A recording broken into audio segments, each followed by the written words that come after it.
অপেক্ষার প্রহর বাড়ল তাণ্ডব বয়কটকারীদের। পূর্ব ঘোষণা অনুযায়ী আজকে হচ্ছে না তাণ্ডব টিমের সংবাদ সম্মেলন। আপনারা যারা বয়কটকারী আছেন, আপনারা যারা তাণ্ডবকে বয়কট করার অপেক্ষায় রয়েছেন, আফরান নিশু কি বলে না বলে এটা জানার জন্য যারা অপেক্ষায় রয়েছেন, তাদের জন্য এটা একটা বড় রকমের দুঃসংবাদ। আজকে পূর্ব ঘোষণা অনুযায়ী সংবাদ সম্মেলন হচ্ছে না, তার মানে আফরান নিশুকে নিয়ে যে ইস্যুটার সমাধান হওয়ার কথা ছিল সেটাও আজকে হচ্ছে না। পরবর্তীতে এই সংবাদ সম্মেলন হবে কি না সেটা এখনও জানা যায়নি।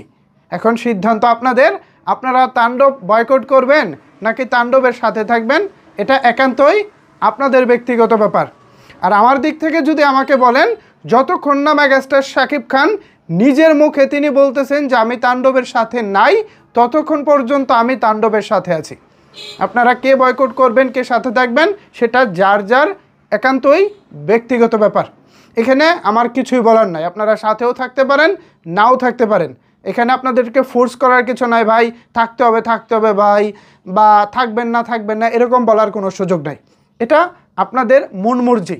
আমি আপাতত শাকিব ভাই যতক্ষণ না কোনো কিছু বলতেছে ততক্ষণ পর্যন্ত তাণ্ডবের সাথে আছি। এখন এইটাকে যদি আপনারা নেগেটিভভাবে দেখেন, নেগেটিভভাবে দেখতে পারেন, আবার এইটাকে যদি পজিটিভভাবে দেখেন, আপনারা চাইলে পজিটিভভাবে দেখতে পারেন। এখন কিছু কিছু সাকিবিয়ান বা কিছু কিছু যারা বয়কটকারী আছেন, যারা আফরান নিশুর জন্য অপেক্ষায় ছিলেন, তাদের জন্য সত্যি দুঃসংবাদ। আজকে যেহেতু সংবাদ সম্মেলন হচ্ছে না, সুতরাং আপাতত আপনারা আজকে সমাধান পাচ্ছেন না।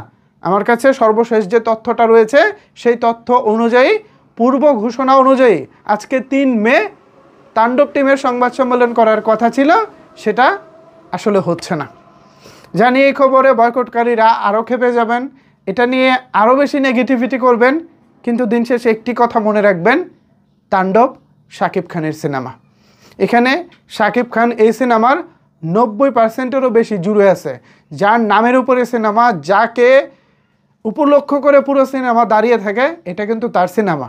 সুতরাং এটাকে বয়কট করার আগে যারা প্রকৃত সাকিবিয়ান আছেন, শাকিব ভাইকে যারা মন থেকে লালন করেন, শাকিব ভাইয়ের সিদ্ধান্তকে যারা সম্মান জানান, তারা তাদের মতো করে চিন্তা করতে পারেন। আর যারা মনে করেন যে না, শাকিব ভাই কী বললো না বললো এটা তার পার্সোনাল ম্যাটার, আমরা তাণ্ডবকে বয়কট করেছি, এটা আমাদের ব্যাপার, এটা যে যার মতো বলতেই পারেন। এখানেও আমার আসলে কিছু বলার নাই, জাস্ট এই নিউজটা আপনাদেরকে দেওয়ার ছিল। এখন দেখেন আপনারা যেটা ভালো মনে করেন, তাণ্ডবকে বয়কট করবেন নাকি তাণ্ডবের পক্ষে থাকবেন। একটা ঘোলাটে পরিস্থিতি অবশ্যই তৈরি হয়েছে, এটা নিয়ে হয়তো আবারও একটু গরম হবে অনলাইন, দেখা যাক। আপনাদের মতামত জানতে চাই ভিউয়ার্স, জানিয়ে দিন নিচের কমেন্ট বক্সে। ধন্যবাদ সবাইকে এতক্ষণ আমার সাথে থাকার জন্য।